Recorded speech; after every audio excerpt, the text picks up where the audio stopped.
It's a great pleasure to be here. Thanks to the organizers, the Kavli Foundation Institute, for having this symposium in the first place. That's most important, and of inviting me down to talk. It's always a pleasure to come down to San Diego. It's become a second home over the past few years. Some of you know in the audience know what I'm talking about. And so I want to tell you an evolving theme in the laboratory today about the gut-brain connection. Obviously, this has not lost its impact on this audience, but still a relatively new field, and I think that's why symposia like this are really important in really promoting the awareness around what may be a burgeoning field. I think we don't want to get ahead of ourselves in thinking that the microbiome controls everything, or everything in the brain, but I think there are some very fascinating connections, and obviously we've heard about many of those here today. How we got started in this field it really has its roots in the basics of understanding how the microbiome interacts with the immune system and the nervous system. So I personally started working on the microbiome about 16 years ago, and of course very naively at the time I thought to myself, if there was one system that the microbiome was going to impact in the host, that might be the immune system, because we think about microbes, we think about the immune response. Obviously the twist is what we wanted to show initially, and we did, is that the microbiome regulates or controls, maybe even educates the immune system in a way that's very different, obviously, than the response to pathogens, where the microbiome controls infections. And of course, that field is taking off, and there are many, many wonderful stories that have now emerged over the past decade or so in relating the immune system to the microbiome. And we know that in terms of at least the disease, that the microbiome impacts inflammatory bowel disease, rheumatoid arthritis, even multiple sclerosis, as well as allergic and other diseases, autoimmune diseases, and asthma. And we also know that the microbiome impacts metabolic disorders, and I think this also makes sense. We heard a lot about how microbes help us digest our food and impacts circadian rhythms, which are tied to metabolism. And in terms, again, of disease, there are many diseases, obesity, type 2, diabetes, and metabolic disorders, which have been linked to the microbiome. But about 8 years ago, we, in collaboration with Paul Patterson, which I know some of the folks in this audience know and respect very, very much, and I think that's what Nick was also referring to. Paul has passed away since then, so just want to mention that, we started really interacting, or Paul and I started interacting and really wanted to understand, are there influences on behavior that are regulated by the microbiome? And the impetus for that scientifically was that there are many similarities between the immune system and the nervous system, at least very much at a superficial level. Both systems learn from the environment and have memory. But on a molecular level, cytokines are shared between both systems. And I think many of us think of cytokines as immune molecules. Janelle showed us that they impact behavior. Neurons make cytokines respond to cytokines. And the converse is true for neurotransmitters, obviously studied largely in the context of the nervous system. Immune cells make cytokines, make neurotransmitters and respond and sense neurotransmitters. And in fact, the immune system synapses, in neuron synapse with T cells, in an area very understudied. And so we thought to ourselves, there are connections here, right? And clearly, in terms of the enteric nervous system, we have this rich network of neurons in our gut that microbes have access to. And so we wondered whether or not this really did exist in terms of adding to what we knew about immune responses and metabolic responses. Do microbes impact neurological conditions and behaviors? And our first story, Rob referred to it, was a publication where we showed that in a mouse model of autism that there were GI issues similar to what's found in children with autism, as well as changes in the microbiome, and both GI and obviously it's a model of ASC, so it had behavioral deficits as well. And so both GI and behavioral deficits were corrected, or largely corrected, by a particular microbe that we treated these animals with. And the connection, at least in that case, appeared to be metabolic, and we identified particular metabolites which were altered between mice that had behavioral symptoms, mice that performed normally, if you will, as well as mice that were treated with this probiotic. And we identified particular metabolites that weren't just biomarkers of these various different behavioral traits, but actually were contributing to them. And the key experiment there is we would inject metabolites that we identified through the screen, through an untargeted metabolomic screen, into mice, and then recapitulated some of those behaviors. And Gil Sharon, who's in the audience, will give a talk tomorrow and has a poster that really extends that work. But what I'd like to tell you about today is a newer area in the laboratory that we started studying, and that's neurodegenerative diseases. And we want to sort of really push the envelope in trying to understand are these, these complex disorders of the brain where very catastrophic events are occurring, the death of neurons that lead to really severe symptoms. Are they in any way regulated by the microbiome? And so a little bit of background on neurodegenerative diseases. There are many dozens of neurodegenerative diseases. Parkinson's, Alzheimer's, and ALS are the most well-studied, or at least the most well-known. And I won't go too much into Alzheimer's, but there are regional areas in the brain that are particularly affected by Alzheimer's, and there are particular pathologies, beta-amyloid occlusions, that then leads to the symptoms, the hallmark symptoms of Alzheimer's, and that's cognitive decline. There are many comorbidities with all of these disorders, and I think that's going to become important.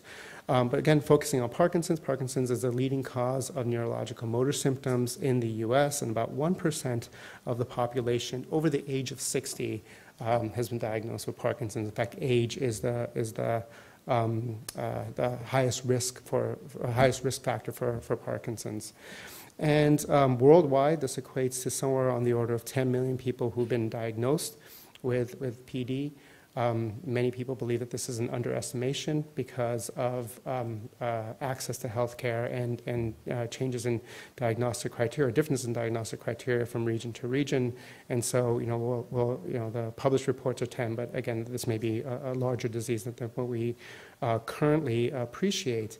And this is a growing problem. There's really no evidence that rates of PD are increasing in a given amount of time, but we do know that the population is aging, and as aging is a risk factor, as we age as a society, we're going to experience more Parkinson's cases and really a lot of more Alzheimer's cases as well.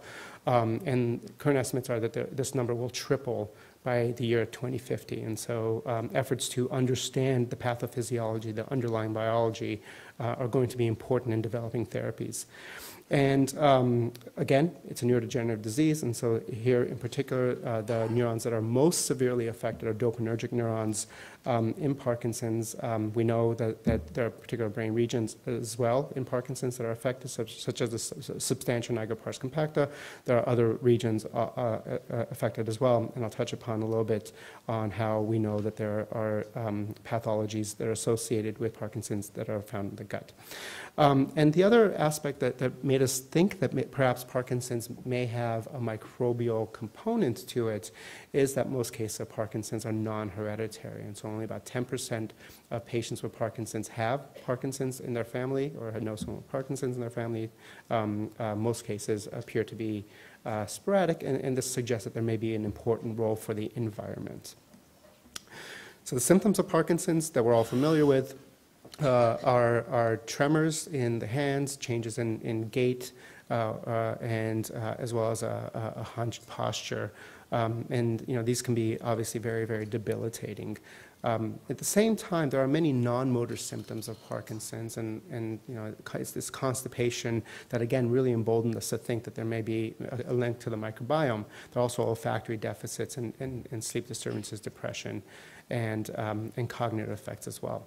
And what was really surprising when we read into the literature is that most people with Parkinson's do have constipation, and so I think the current reports are somewhere between 15 to 80% of PD patients report, in some cases, very severe constipation that, from anecdotally from people who have told me about their disease, that constipation may affect their quality of life just as much as their motor symptoms do.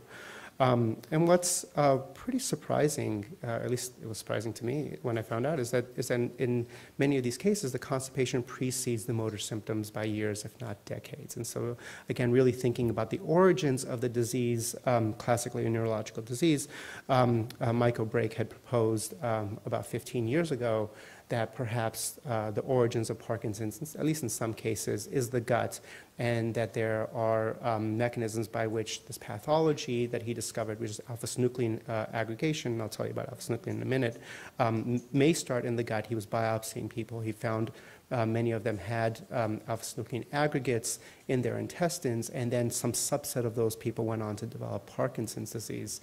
I think it's interesting to note that just last week there was a published report from a Swedish cohort showing that vagotomy, or truncal vagotomy in particular, reduced the risk of Parkinson's in the Swedish population by 22%. It's similar to a Danish study that came out a couple of years ago.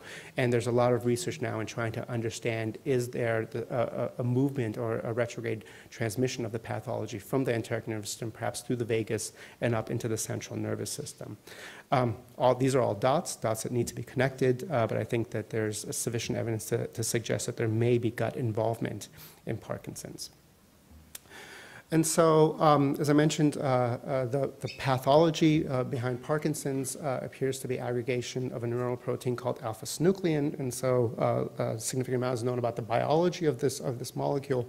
But when the molecule misfolds, and it forms these oligomers. And if these oligomers and misfold proteins aren't cleared by the autophagic system or by the proteasome, in some cases they go on to develop these fibrils. And it's really these Lewy bodies or these fibril aggregates that appear to disrupt cellular function, and if they're not cleared, they result in neuronal death. And dopaminergic neurons appear to be most vulnerable to these fibrils. And there's also evidence that these aggregates can move from neuron to neuron. Again, perhaps suggesting that this transmission from the gut to the brain may actually occur. And in fact, there was a recent report showing that there are particular receptors, namely LAG3, that is part of the mechanism by which these aggregates move from neuron to neuron. And so alpha-synuclein pathology and understanding the role of alpha-synuclein, I think, is going to be critical in understanding the role of microbes in this otherwise neurological or motor-based disease. And so the mouse model that we chose is a model that's where mice overexpress human alpha-synuclein under the Thy1 promoter, so all neurons in the body express alpha-synuclein. This is wild-type human alpha-synuclein. There are obviously point mutations that have been discovered in the synuclein genes, and this is one of the first pieces of evidence that implicated synuclein in Parkinson's. And so those are genetic risk factors, and what this mouse model recapitulates is the idea that overexpression of wild-type alpha-synuclein can lead to many symptoms as well. To be fair, this is not strictly a model of Parkinson's disease. It's a model of synucleinopathies, and there are 50 or so synucleinopathies, Lewy body dementia, and multiple system atrophy, or others that are pretty well known. And so we do test to look at Parkinson's, but there may be other symptoms for other diseases in this mouse model. Again, we chose this mouse model because it had the progressive motor and non-motor symptoms of Parkinson's, and it also showed that there's aggregation of alpha-synuclein in particular brain regions, in particular neurons of this animal, and that this led to neuroinflammation or activation of microglia, which has been shown post-mortem in brains of patients with Parkinson's. And in this mouse, in late stages, past 18 months of age, these mice start to lose dopamine levels and lose their dopaminergic neurons. So again, this mouse model was developed many years ago, but there's evidence now suggesting that overexpression of human alpha-synuclein in people, in humans, is also a risk factor for disease. And so if there's chromosomal duplications or triplications in alpha-synuclein, so essentially just a copy number elevation, that those people go on to, or some of them go on to develop Parkinson's, and that Parkinson's earlier onset and more aggressive. There's also a recent report showing that an enhancer mutation in the regulatory region upstream of human alpha-synuclein that leads to overexpression of the wild-type protein is also a risk factor as well. There are other models of Parkinson's, but again, we focus on this for the variety of reasons that I told you about. And so again, using this well-validated model, we used well-validated behavioral tests or motor tests to understand if the microbiome was involved. And so the first test that I'll introduce is the beam traversal test. So here we take mice, we put them onto a beam that gets progressively narrower, and we measure the time it takes the animal to cross the beam. The more motor impaired that animal is, the longer it will take to cross the beam. We can also get finer details from this experiment. We can look at the number of steps and the errors per step using video tracking software. But just to look at the most pronounced effect, which is time to cross the beam, you can see that animals that overexpress alpha-synuclein, so this is ASO for alpha-synuclein overexpressing animals, take longer to cross the beam than wild-type animals. And these are under SPF conditions. And so as Peter just told you, SPF means specific pathogen-free. These mice essentially have a complex mouse microbiota, at least as determined by commercial vendors. And so we took these mice, both the wild-type version and the alpha-synuclein overexpressing animals, and then re-derived them under germ-free conditions. And you can see that the germ-free animals, even though they overexpress the transgene, cross the beam in time comparable to a wild-type animal. So these animals don't exhibit this particular motor deficit. Like we do with most of our experiments, we want to validate this with multiple tests. And so the next test that we used is a pole descent test. So we took animals and put them on top of a pole and then measured the time it takes the mouse to grasp the pole and then descend to the base of the cage. And here you see a very similar effect where alpha-synuclein overexpression results in a longer time to descend the pole.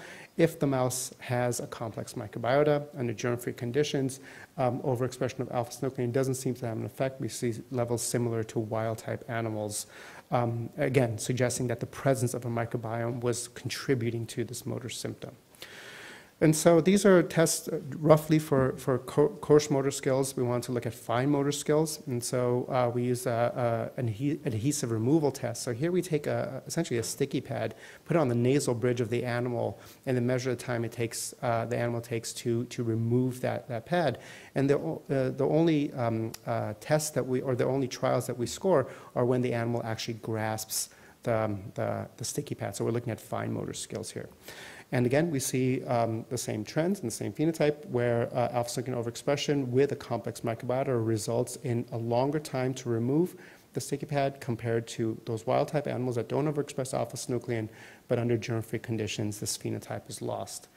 We did various control experiments to show that these animals didn't have any issues with muscle strength, suggesting that it's not that these animals are just weaker and that's why they're performing worse in these mice or performing differently in these tests. It's that there really appears to be a coordination effect that is regulated by the microbiome. And we wanted to look at the non-motor effects as well, and so we wanted to test constipation in these mice. And initially we looked at the number of fecal pellets produced over time. So we take the animals, put them into a novel arena, which is mildly stressful for an animal. And for those of you who work with mice, you know what mice do when they're mildly stressed, is that they excrete. And so you can measure the number of pellets over time, and this is at the 15-minute time point, and you can see the alpha-synuclein overexpressing animals produce fewer pellets in the same amount of time as the wild-type animals, and then this phenotype, again, is lost in the germ-free animals. Suggesting that the presence of a microbiome was contributing to this constipation-like phenotype. And then to further strengthen the notion that this is constipation, we looked at water content per fecal pellet. And you can see that there's less water content in a fecal pellet from an SPF mouse that overexpresses alpha-synuclein compared to its germ-free counterpart. So, looking at the motor and non-motor symptoms of Parkinson's was quite gratifying to show that there's a microbiome effect, but of course we want to understand the underlying pathophysiology. And that leads us to looking at alpha-synuclein aggregation in various regions of the body, but in particular the brain. And so what you're looking at here is a section of the caudiputamen of a mouse that's been stained with a conformation-specific antibody. So here's an antibody that recognizes only aggregated forms of alpha-synuclein, and that's labeled here in this magenta color. And as you can see, there's widespread aggregation of alpha-synuclein in the SPF mice that overexpress the transgene. But when we look in germ-free animals, we don't see alpha-synuclein aggregation. In fact, we see very, very little alpha-synuclein aggregation in mice that are missing a microbiome.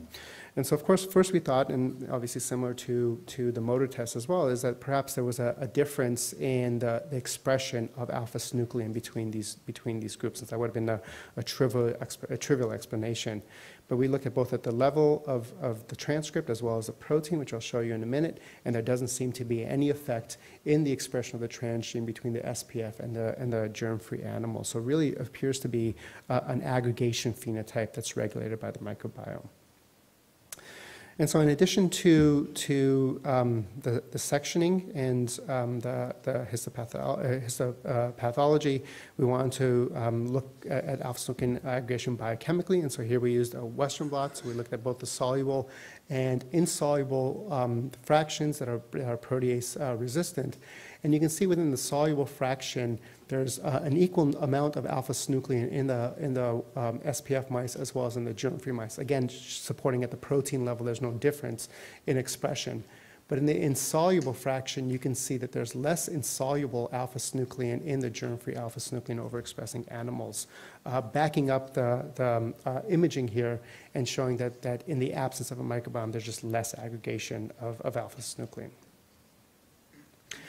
And so there's literature showing that alpha-synuclein aggregation activates microglia. There's also, as I mentioned, signs of neuroinflammation in Parkinson's patients, and particularly has been shown in this mouse model as well. And so we wanted to understand what are the effects of the microbiome on microglia. And I think this, again, brings us back to immunology, where we know that many immune cell types in the gut and in the periphery are regulated by the microbiome. We wanted to know are microglia, brain-resident immune cells, also regulated by the microbiome in this particular mouse model. And so these are 3D reconstructions of microglia, and so this is just a static image to let you know what these cells look like, and they're highly branched cells, and they perform a variety of functions in the brain. Obviously, they have an instrumental role in fighting infections in the central nervous system, but also involved in remodeling of circuits and in a variety of other effects on connectivity in the brain. And so one can look at the activation status of microglia by pretty general measures, looking at the diameter of the cell body, as well as the branching of these dendrites that are shown here. And so we did this. So we looked at the diameter of these cell bodies, and an increase in the cell body diameter correlates with activation of microglia, and you can see that in specific pathogen-free conditions that these microglia are more activated in the alpha-synuclein overexpressing animals compared to the wild-type mice. Under germ-free conditions, we see less activation as measured by the increase in diameter, again, very comparable to the wild-type animals that don't overexpress alpha-synuclein but do have a microbiome. We looked at branching, and here the decrease in branching correlates with neuroinflammation or activation of microglia, and you can see that the microbiome induces this phenotype. In the absence of microbiome, we don't see the branching phenotype of microglia. We wanted to extend this a little bit and actually look at cytokines and measure neuroinflammation directly. So here we enriched for microglia and cultured them, and then looked at the level of various different pro-inflammatory cytokines that are known to be produced by microglia, specifically TNF-alpha and IL-6. And here, as you can see clearly, that the alpha-synuclein overexpressing animals that contain a complex microbiome produce more TNF and IL-6 compared to the wild-type counterparts, and again, this phenotype is lost in germ-free mice. I think collectively what we show here is that the microbiome regulates motor symptoms, regulates alpha-synuclein aggregation, and neuroinflammation. And so, these studies are, in using germ-free mice, I think are powerful in that they allow you to test hypotheses However, germ-free animals are very artificial systems when you could try and compare them to human biology. For all the obvious reasons, there's no such thing as germ-free humans. And for those of us who work with germ-free animals, I think there's not enough discussion about whether or not the phenotypes that we see in these mice are due to prenatal or postnatal effects, because germ-free mice are born to germ-free mothers and fathers. And so we wanted to understand, is there active communication between the microbiome and the host under these conditions during adulthood? How much of this is prenatal in terms of the germ phenotypes, and how much of this can we manipulate postnatally? And the impetus behind this, as you can imagine, is we wanted to understand, can we even intervene in some of these phenotypes that I've just shown you? And so we took a complementary approach, where we took the SPF mice that exhibit these motor deficits, we put them on broad-spectrum antibiotics, we waited 7 to 8 weeks, and then we tested those animals in all the features that I've already described. And then the other approach was to take these germ-free animals, which don't show a phenotype, and then reconstitute them with an SPF microbiota. Again, give the animals time to acclimate, or have the microbiome impact the host, and then look at motor symptoms in these ex-germ-free mice. And so a little bit of a busy panel and a couple of busy slides, but just to walk you through this, this is the data you've already seen now a couple of times. So this is the beam traversal test, and so this is the time it takes across the beam. Again, SPF mice have a phenotype, germ-free mice don't. When we compare this now to SPF mice which were treated with antibiotics, so this is this group, you can clearly see that antibiotic treatment, even in adulthood, results in a faster time to cross the beam, suggesting that there's improved motor performance and less motor deficits, particularly in particular in this test. And then the cognate experiment, where we took the germ-free animals and then reconstituted them with a microbiota, you can see that there's clearly an increase in the amount of time that these mice take to cross the beam upon recolonization. And so, gratifyingly, it looks like we can manipulate or change these motor symptoms by adding and removing bacteria. A very similar set of phenotypes in the pole descent test, where, again, these germ-free animals, when they're reconstituted with a microbiota, you can see that there's a trending increase to take longer to cross the beam, meaning that there's a restoration of motor defects to the germ-free animals. And if we remove the microbiota from the SPF mice with antibiotics, you can see that their motor defects are largely ablated. Less of a striking phenotype in the adhesive removal test, where you can see there's a little bit of an effect between the antibiotic-treated mice and then the ex-germ-free mice. Clearly a trend, but it didn't reach significance in this test of fine motor skills. But generally, it looks like the additional removal of bulk bacteria regulates these motor symptoms. And of course, we want to understand, is this manifests itself in microglial activation as well as alpha-synuclein pathology? I won't show you data for alpha-synuclein pathology, but we see the same effects. But in terms of microglial activation, you can see that antibiotic treatment of these ASO mice results in a smaller diameter, meaning that these microglia are less activated, and then reconstitution of germ-free animals with a complex microbiota results in an increase in their diameter, again, showing that you can restore the absence of microglial activation by adding back bacteria. So we want to take this one step further and try and understand, are there particular molecules or metabolites that are mediating these effects? So we took a targeted approach in this case, and I'll tell you in a minute why we did that. But we're also now gearing up to do some untargeted metabolomics as well, to really try and get at this notion that Rob, Peter, and others just presented to you, is that looking at the microbiome, I think, is an important first step. But you want to understand what the microbiome is doing and how the microbiome is functioning. And I believe that metabolites are a very, very important aspect of the output of the microbiome.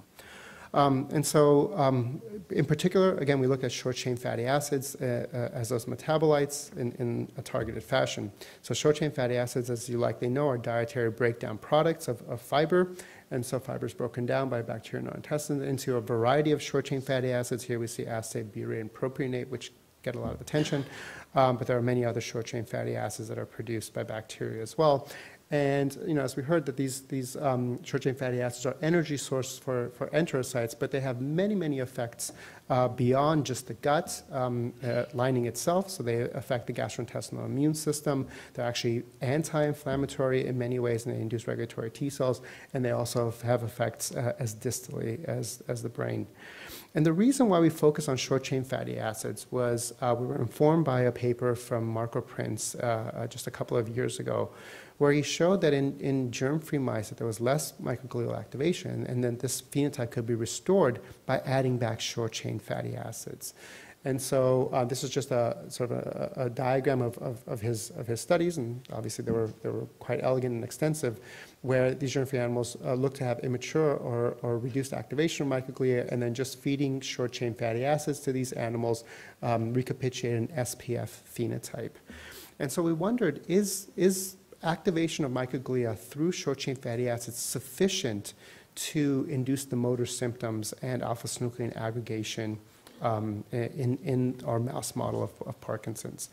And so the first thing we did is we recapitulated Marco's data, and there's actually another paper coming out soon which shows the same thing, that feeding short-chain fatty acids induces microglial activation to animals.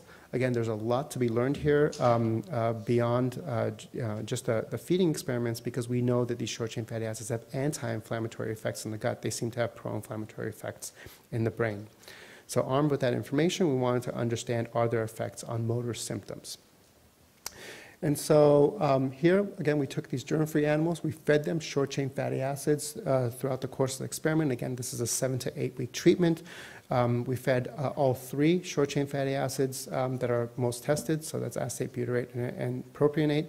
We gave them in doses that were informed, again, by the literature, but appear to mimic physiological levels, and then motor tested the mice.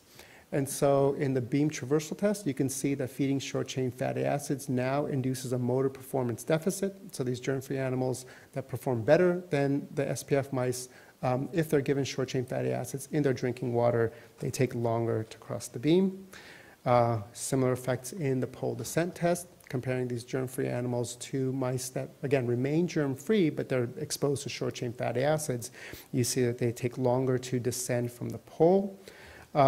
Less of a striking phenotype in the adhesive removal test. There appears to be a difference, but again, it's not significant. There appears to be a genotype difference here just by the short-chain fatty acid feeding.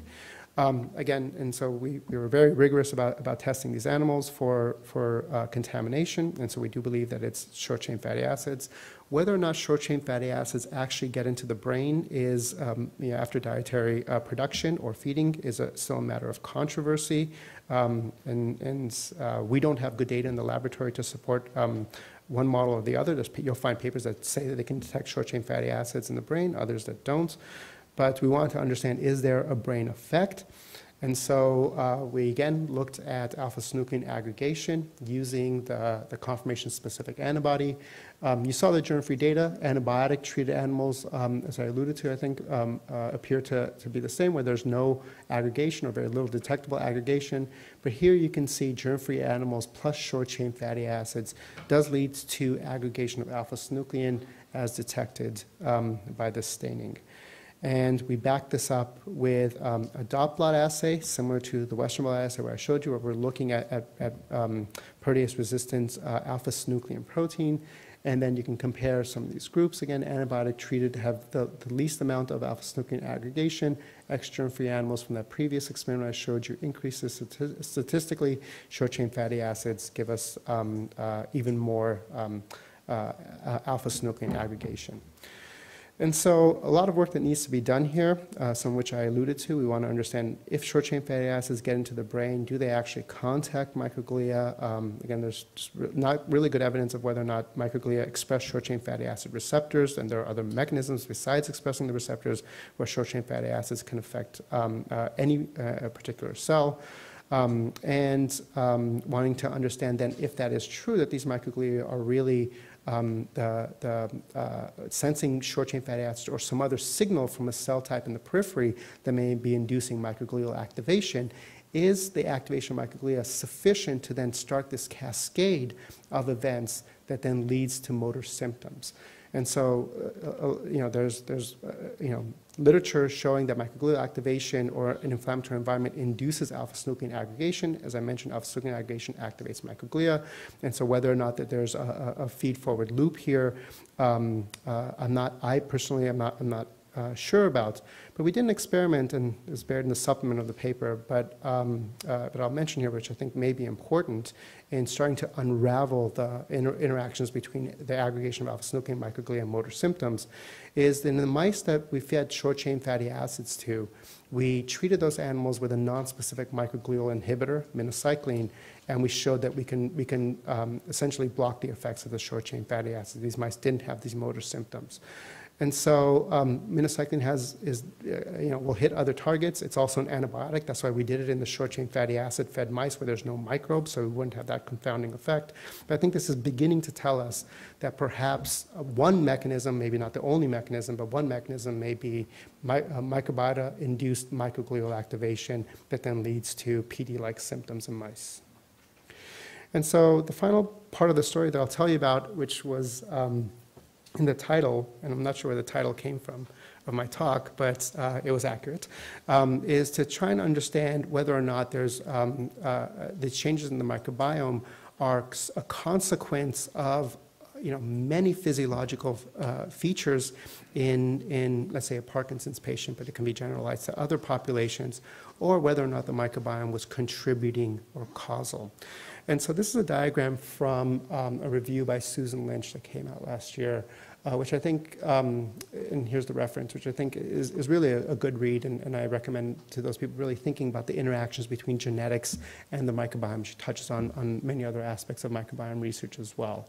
But what we, I think, are starting to appreciate in the microbiome community is that there are genetic contributions to disease, so people that have a genetic predisposition may or may not manifest symptoms, but that subpopulation that also has dysbiosis or changes in the microbiome, and the coupling of the two may result in people crossing a threshold, whether it's an immunologic, metabolic, or neurological threshold, and manifesting the symptoms. The microbiome, as Rob mentioned, is quite dynamic compared to the genome, and there are many factors that can change the microbiome. That includes diet and infection shown here, but others as well. And the notion that a genetic landscape that's compromised, coupled with a change in the microbiome that then leads to symptoms, I think is really highlighted by the IBD literature. And I'll just mention briefly is that there are about 200 genes or so that have been linked to Crohn's disease, of which the top two with the odds ratios are genes called ATG16L1 and NOD2. They're both actually involved in microbial handling in various ways. But the important point here is that somewhere on the order of 8 to 10% of the human population contains either an ATG16L1 polymorphism or NOD2 polymorphism. But of course, that percentage of people don't have Crohn's disease. And it's somewhere on the order of 10 to 20 times the polymorphism is 10 to 20 times more prevalent than the disease itself. And Rob showed us evidence that fecal transplants, just correcting the microbiome in people that may be genetically predisposed, is sufficient to potentially reverse their symptoms. And so then the question then becomes, can you then manipulate the microbiome, or really trying to understand how the microbiome is contributing to disease? And the way that we've approached this, and of course other people have done so as well, is to take the microbiome from patients with a particular disease, in our case Parkinson's, as well as healthy controls, and then transplant them into the germ-free mouse models that I just mentioned to you, and then look to see is there a transfer of symptoms. And so this is what we did. So we took germ-free animals, and then at 5 weeks of age, where we knew that the mouse microbiota was sufficient to restore motor symptoms, we colonized groups of mice with microbiota collected from healthy controls, as well as Parkinson's patients, and then several weeks later tested those groups of mice for a variety of different features. I'll just take a minute to highlight how these samples were collected. So we were very fortunate to collaborate with Ali Khoshravazian at Rush University Medical Center. And Ali, who's been there quite some time at Rush University, has set up a program where patients who come into the movement disorder clinic and are diagnosed with Parkinson's are immediately referred to the gastroenterologist. So before they're put on any treatments, and these are early onset, obviously newly diagnosed individuals, they go in for an unprepped sigmoidoscopy.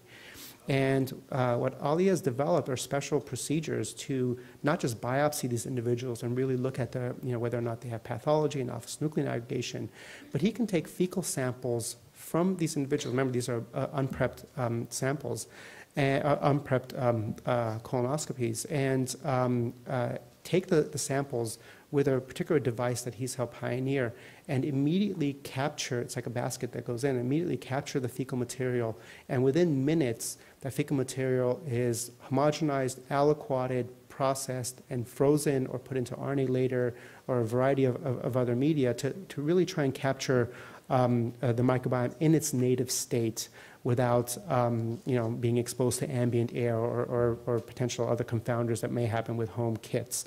Obviously, this is not easy to do, and there are very few centers that have such capabilities, but Ollie's is one of them.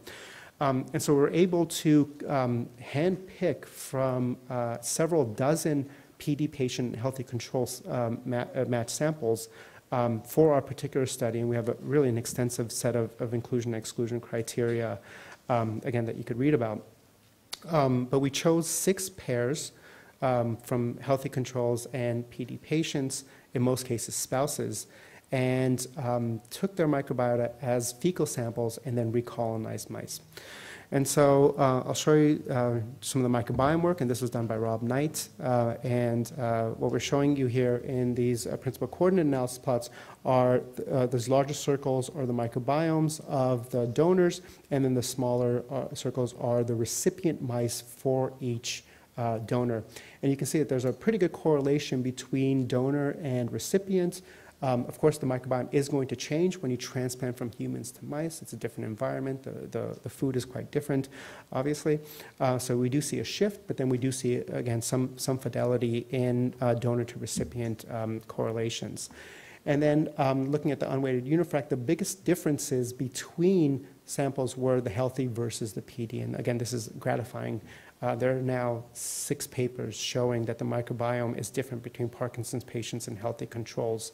Whether that's due to constipation, other issues, we don't know, but again, that's what we're trying to understand in this experiment.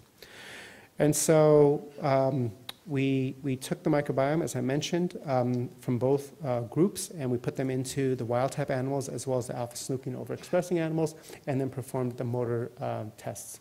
And so this is the beam traversal test.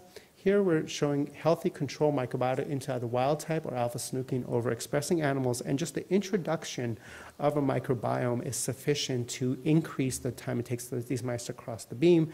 Thus, these mice are motor impaired.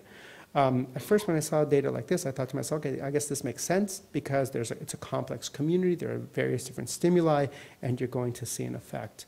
But as you'll see, the results are quite variable. But in the 2 other tests, we didn't see any difference between the wild-type animals and the alpha-synuclein overexpressing animals if they were recolonized with a complex microbiota from healthy controls.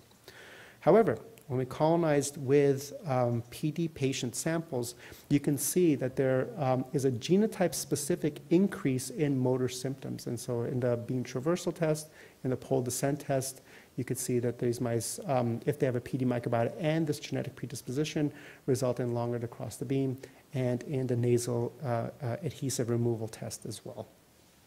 So this is 1 pair. We did 6 pairs, and so I'm just going to show you 3. And you can take the time to look at this. Again, there's some variability in the data, but when we compile all 6 pairs, you can see that there's quite a significant increase in both the beam traversal as well as the pole descent between the healthy control ASO mice as well as versus the PD microbiota repopulated ASO animals. And we don't see much of an effect in the nasal adhesive removal test. And the other thing that's interesting and I think supports this notion of genetic predisposition, at least in this context, genetic predisposition coupled with dysbiosis, is that the wild-type animals perform the same regardless of whether or not they were reconstituted with PD microbiota or microbiota from healthy controls. And so still a lot to understand about this complex interaction, but there does appear to be a contribution of the microbiome to motor symptoms if they come from PD patients, meaning that they have worse symptoms relative to healthy controls. So we're just really beginning to understand what is causing this, but the first thing that we looked at based on the data from mice were short-chain fatty acids. And so here we're looking at KEGG pathways and via pie crust analysis. So we haven't done metagenomics on these samples, but Rob and I just got a grant to do that, so we will do that in the next iteration of this project. But again, looking at Bray-Curtis distances, you can see that the greatest difference in the ASO animals is between the healthy controls and the PD patient samples. Again, these are the mouse samples. And then when we looked for genes that are associated with short-chain fatty acid production, we can see an increase in at least 2 genes that are part of this pathway. We're cherry picking here. Obviously, we need to do metagenomics and really get a sense of really what is the gene content, and certainly go into metatranscriptomics as well. But we did the one proof of concept experiment is that we looked at short-chain fatty acid levels in the feces of mice that were recolonized with the PD or the healthy control microbiota, and we can see that there's a decrease in acetate, there's an increase in propionate and butyrate. And so this is, again, just a teaser. I don't want to leave you with the impression that we've in any way solved this problem, that short-chain fatty acids are the causal link between the microbiome and motor symptoms, but there does seem to be some dysregulation at the level of these metabolites, and again, a lot of potential leads to understanding those mechanisms. And I suspect that there are other mechanisms, again, connecting the microbiome to motor symptoms. And so I'll conclude with just a few thoughts. And so what I've shown you today, and hopefully convinced you of, is that the gut microbiome contributes to motor symptoms and enhances pathology as well as neuroinflammation in the brain. That the microbiome from Parkinson's patients appears to have a more severe phenotype when transplanted into mice relative to healthy controls, suggesting that there's a contributing role, potentially a causal role, but we'll go with contributing under the context of the ASO background. And the feeding of particular metabolites, namely short-chain fatty acids, is sufficient to induce the physiological changes that we're seeing in mice. And so the final thought here, and potential implications of course, not just this work, but of this growing body of literature on the gut-brain interactions, is can we use this knowledge base and what we're learning about the microbiome and its ability to impact neurological conditions to develop entirely novel mechanisms to treat these conditions. And so, for years, if not decades, drug companies have been trying to deliver drugs into the brain at pharmacological doses and trying to offset the side effects that are involved with that. This is not an easy task, as you can imagine, whether it's an oral delivery, injectable, or otherwise. But if bacteria have figured out how to communicate with the brain from the gut, whether it's through soluble molecules, whether it's through the endocrine system, whether it's through neurotransmitters, whether it's through the neural connections between the ENS and the CNS, then potentially what we have here is an opportunity to drug the microbiome, to drug the gut, to deliver molecules specifically to the gut, obviously orally, and let the bugs do the work and have them then relay that information in a beneficial way to the brain. Again, really blue sky thoughts here. But if any of this is true, that we can just drug the microbiome and gain insights into neurological conditions and maybe even treatment of neurological conditions, I think potentially this could be a game changer. All right, so I will thank the people, namely the person who did the work. So almost everything I showed you was spearheaded by a single talented postdoc, Tim Sampson. Katie Gowrie and Taryn in the lab helped Tim with this project. We have wonderful collaborators all around the world. And so here at UCSD, Rob, Justine, and Stefan were integral in the microbiome analysis as well as the pie crust analysis. I mentioned Ali, who's a gastroenterologist that we work with, and Kathleen Shannon, who runs the Movement Disorder Clinic, previously at Rush, now she's at Wisconsin, who we will obtain more samples for and try and really understand the biology behind the microbiome in Parkinson's and try and translate this to the human condition. Obviously, humanized mice are a bridge between mouse research and human research. Ultimately, we need to understand if any of this is true in humans. Rosie at ASU helped us with the short-chain fatty acid analysis. Pernilla was instrumental in data that I didn't show you, but was in the paper, is looking at alpha-synuclein aggregation and the dynamics of that.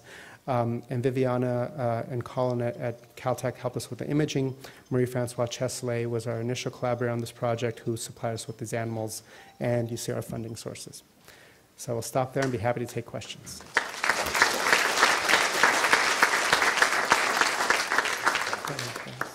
We're open for questions. We're open for questions. Microphone.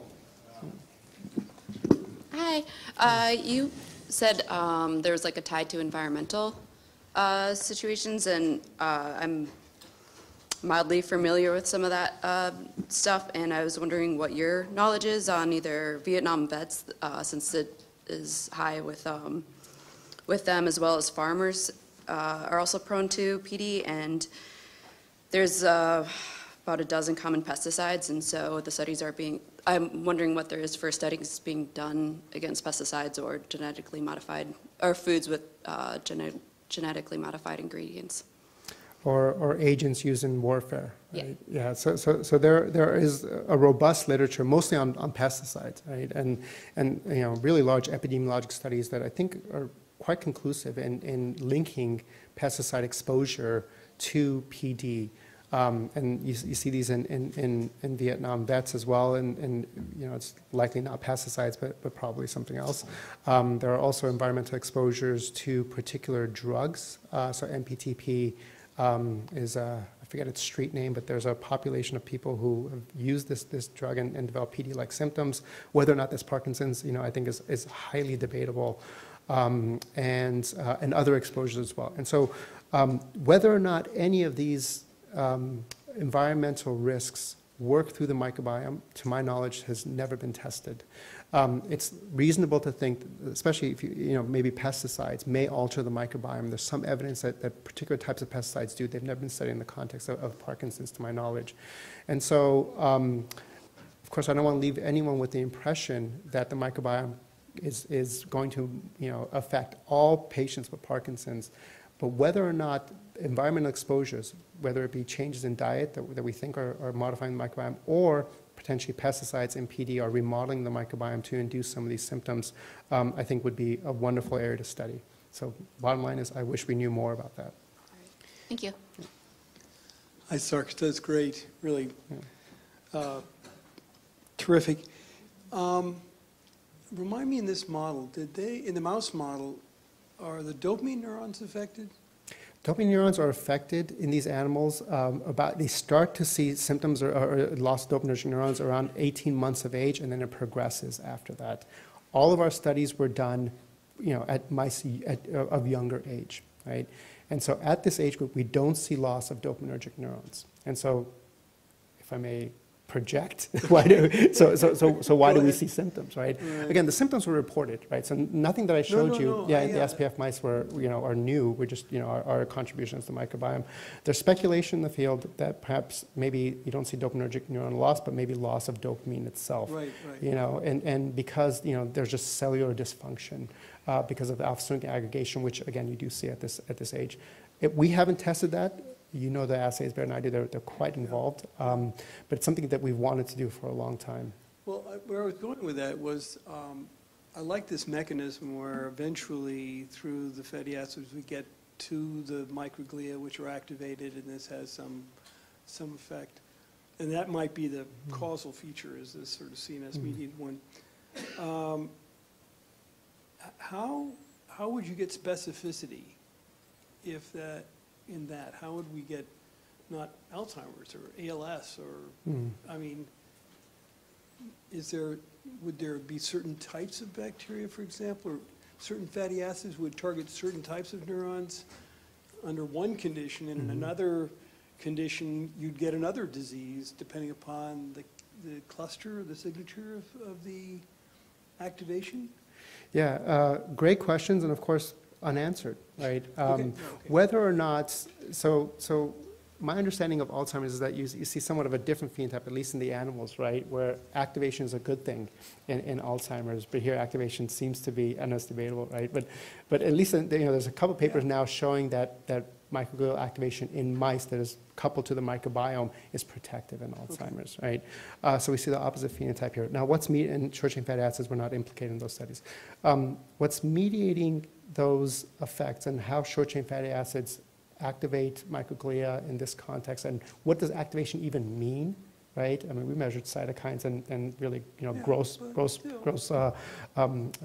features of these microglia. We really need to understand molecular mechanisms and to try and see what those microglia are doing.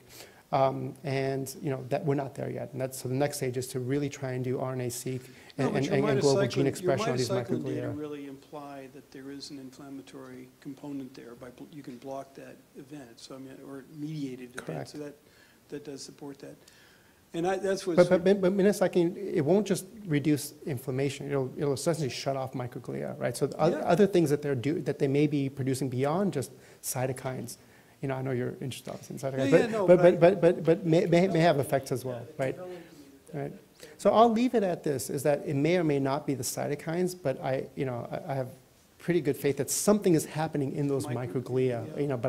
But I'm confident we don't know what that something is, right? It's not as if we've neutralized TNF in the brain and seen a reversal of the effect. So those are the experiments that need to be done. Then I'll just leave you with. Have you looked at the microglia? Have you looked at the microglia of the patient of the mice that got the PD transplants? I should know this. I think we did. I suspect that we did because we try and be complete, but I'm not going to say for sure. Yes, please, go ahead. Yeah. Just a quick extension of what Rusty was talking about. How about something like prion or, Creutzfeldt-Jakob? Has anybody even looked at this? Or Sorry, I missed that. prions or Creutzfeldt-Jakob disease, something like that, an extension of what he was talking about. It's, I'm not trying to deflect here, but it's really not my area of expertise, right? So you don't know. Nobody's done it yet as far as you know, so. In terms of the implication of the microbiome, no, not to my knowledge. Okay, Right? okay. But how that affects disease, it's a controversy I will not enter. So what would you think about giving an early stage Parkinson's patient antibiotics? Yes, I've gotten that question a lot, and for other diseases, people have gotten that for other diseases as well, right? I mean, this is not the first time, maybe obviously for a neurodegenerative disease, but not the first time that the absence of microbiome results in the absence of symptoms. You see that in mouse models of inflammatory bowel disease.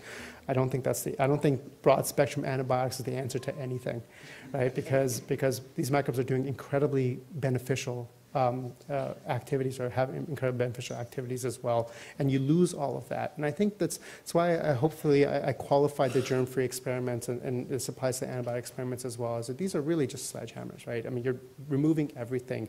And so yes, you're removing a negative activity, but what you're not measuring for is all the beneficial activities that you're removing as well, right? So I think, maybe one way of approaching it, there's many ways of approaching this link is if we knew which organisms were driving these symptoms, then there are ways now that are being developed to target individual organisms generally at the genus, some at the species level, but a targeted either removing the organisms or identifying the biosynthetic pathways within those organisms and drugging those pathways may be reasonable ways to think about moving forward, right? But it's got to be more precision than just getting rid of all bugs. Right?